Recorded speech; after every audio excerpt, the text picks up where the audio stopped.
Наша секция объединенная большая. Археология 18 век. Астраханский край с 18 века и до сих пор. И социокультурное взаимодействие народов Астраханского края. Как всегда, сделаем наоборот.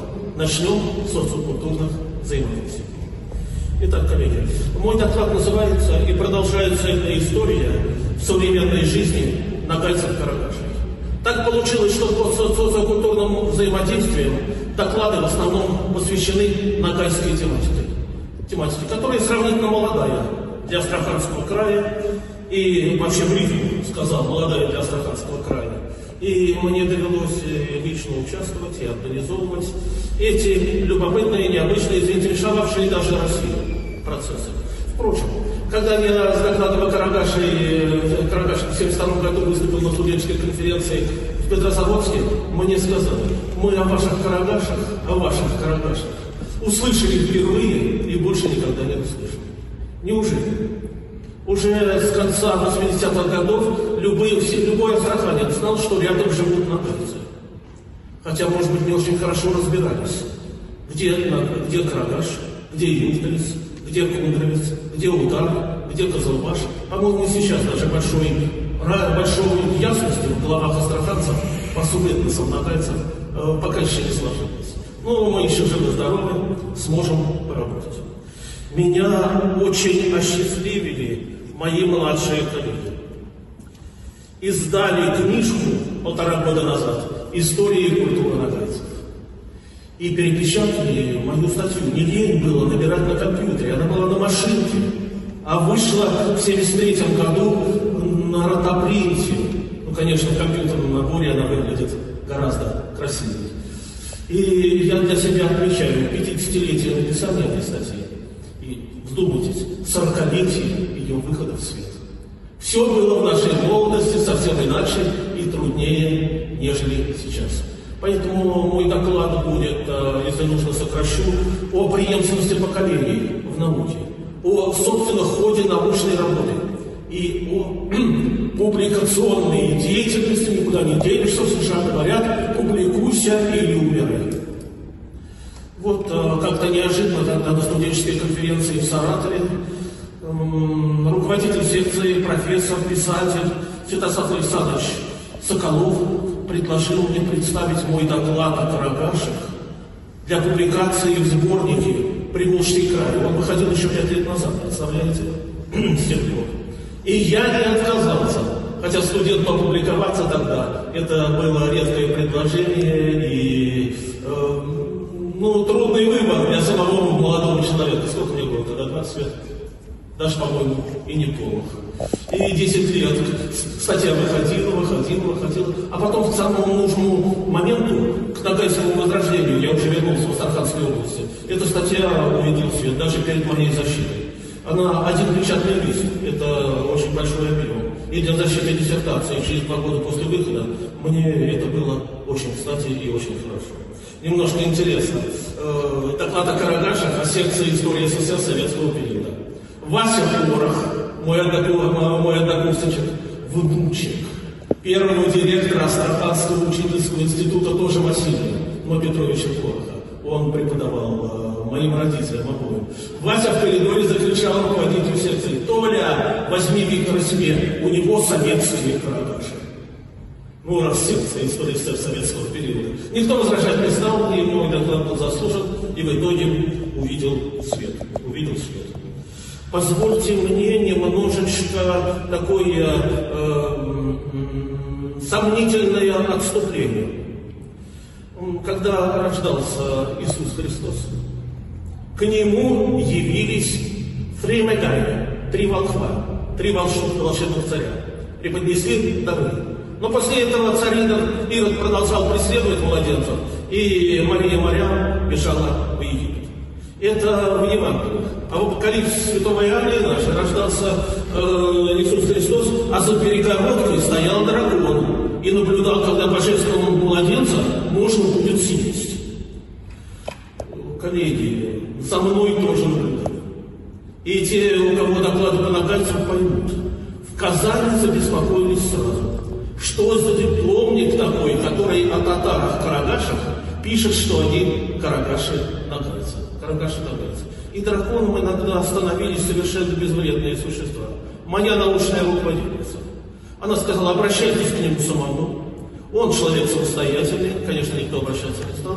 Но сама научная руководительница, когда статья уже могла бы выйти в свет, ее задержала. Сказала, нельзя писать о нагайцах, если они официально татары. Пришлось немножко повоевать.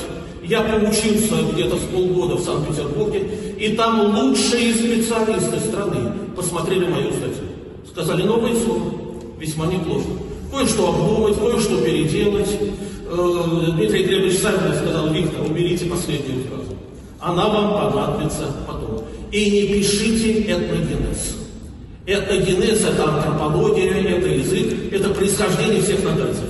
Напишите этническая история. Я так и поступил, поблагодарил, да, там есть некоторые тонкости. Даже наши астраханские солидные молодые ученые путают этногенез и этническую историю. А последняя фраза была: богатая этническая история карагашей продолжается в их современной жизни. 4 переписи прошло. Нагайцы чувствуют себя в Астраханской области вполне комфортно и уверенно, хотя нагайское общество не дорабатывает и делает не то, что надо. Об этом я скажу в конце своего выступления. И Дмитрий Глебович сказал, фраза хорошая, но не совсем для научной статьи. Приберегите ее на потом. Я лично посчитал, что потом уже настал. И вынес эту фразу в название моего сегодняшнего доклада.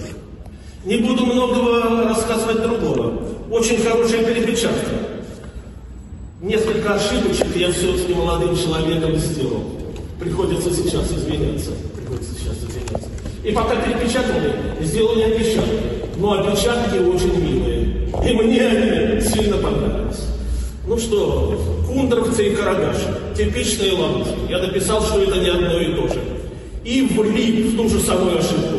Малыбашцев, Илья Васильевич Торопицын и Андрей Горевич Шметинов, потом они писали. Малыбашцев объявил, но они потом стали кундровцы, я их объявил карагашами. Так делать никак не следовало. Написал, что у карагашей был феодализм и было дальничество. Тогда так было право принято. Какой феодализм, если не было крепостного права в степях? Попробуйте учредить, весь табу у нас уводят. Дальничество, не дальничество, предпущенничество. Нагайцы в калмыцких ордах были обязаны кочевать вместе с калмыками и воевать за них, если возникала какая-то проблема с турками, или если, пока они жили на Кубани, с государством российским. Очень много интересных людей, я уже многих назвал, прикоснулись к моему докладу. Я всем молодым ученым, да я и говорю, хорошая дипломная, это которую посмотрят 3 взрослых человека. Мою статью посмотрели примерно 5 замечательных ученых, поэтому-то она и оказалась. Она не сделала эпохи. Она вышла в Саратове, а в Астрахани никто ее толком не знал. Но тогда не было компьютеров, приходилось сборник брать, класть в конверт и посылать старшим товарищам. Рамазану Владимировичу Кирейкову, Ленину Султановичу Асланову, они знали по поводу моей статьи, а для меня она вошла в общий корпус моих работ по нагайцам. То есть не так уж много для широкой общественности, но для тех, кому полагалось знать, это стало известно.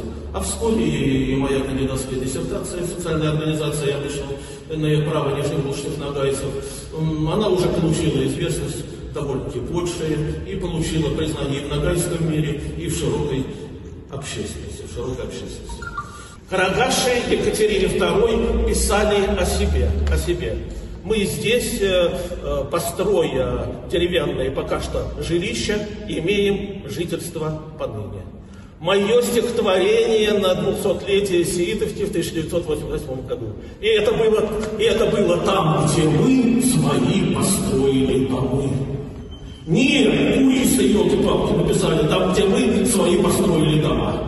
Лучше было бы эту красивую необычную рифму все-таки сохранить. Но, тем не менее, статья увидела на свет второй раз. То, что Ильдар Шмель-Щедрисов урезал там материал о тех тюркских народах, киргизах, туркменах, колпаках, которые присоединялись к карагашам. Ничего страшного. В моей вот этой новой статье сегодняшней я все это раскрыл заново. Поспорил с молодыми, амбициозными деятелями, с Сулейманом Тумтиаровичем Рахимовым, астраханцем из Казани, и Ильей Васильевичем Торопицыным, астраханцем из Астрахани. Оба видные государственные деятели. Но писали почти об одном и том же — переселение Карагаши в Астраханский край. Почему не процитировали друг друга? Сейчас говорят, не надо. А если кого-то я упускал из цитирования в моей молодости, это для русской репутации был настоящий крах. Настоящий крах. Они исходят из того, что Карагаши — это все-таки, во-первых, татары. Я думаю, что это очень неправильно, сильно неправильно, и так писать не должно. Но один говорит так в архиве: раз написано татары, значит все татары. Ну, а казахов тоже в архиве пишут, Киргизская Саки. Не можем же мы сейчас говорить Киргизская Сакская республика. Недопустимо это. Недопустимо это. Ну, а Сулейман Тумтарович переехал в Казань. Карагашских корней, но упорно говорит, у меня смешное происхождение, и даже в переписи себя пишет: астраханские татары. Было 2000 астраханских татар. Не татары, астраханские татары, не татары, новая национальность. Их было 2000, осталось 7 человек. 6 в Астраханской области и 1 в Казани. Мы хорошо знаем, кто это такой. Вот это немножко такое добавление. Ну, а так, коллеги, чего немного рассказывать. Творческий процесс продолжается. Мои младшие коллеги сейчас меня кое в чем дополнят. Но позвольте возмутиться, побрюзжать и поругаться. Итак, ругаемся. Что удалось сделать и что не удалось сделать? Отследить динамику и процессы переписи. Это получилось хорошо. Лучше вот эта сложнейшая ногайская группа, они жили на огромной территории, от Румынии и до края Казахстана. Одни и те же орды с одним названием разбивались на 7 частей. Астраханцы прямо посерединке были, и были туда удачно вписаны. А некоторые были оформлены, эти осколки, как особые пысы. И удалось в этом получше разобраться. Астраханский материал очень сильно помог. Остальное, в принципе, все уже ясно, но детали еще можно отработать. Наследие. Наследие. Большая группа надоеведов год и 2 года назад ушли в жизнь. Кто их заменит, я не знаю. Я не знаю. И как растить молодежь, которая рвется в коммерцию, продвигая их в науку, я тоже представляю с большим трудом. Большая надежда на Ногайское общество областное, но оно проводит мероприятия. Жутко заняты практической деятельностью. Так, непонятны границы астраханского ногайства. Где начало, где конец, и что может Астрахань для ногайцев, и что могут астраханские ногайцы для всей страны.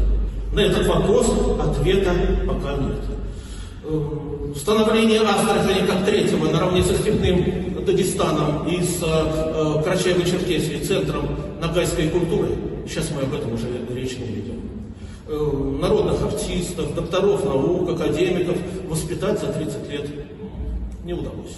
Может быть, в дальнейшем, а без этого ничего не поделать. Но, тем не менее, ногайцы, слушайте, первые вошли в население Астраханского края. Остались в нем, переоформившись, и уже основывались на своей собственной воле. Это хорошо. Перспективы ногайского языка, ногайского диалекта и этнокультуры. Это еще рассматривать и рассматривать. В общем, в моем выступлении не следует ставить точку. Все еще развивается. И если я отметил какие-то достижения, то я этому рад и счастлив. Но там, где я наметил узкие места, над этим бы в ногайском обществе хорошенько подумать и принять какие-то практические усилия для более интенсивного дальнейшего развития. Внимание к ногайцам было очень значительное. А Карагаши – это рельефная группа ногайцев, наиболее глубже, наиболее определенная, во многом сохранившая свой уникальный диалект. Над этим, я знаю, мы работаем.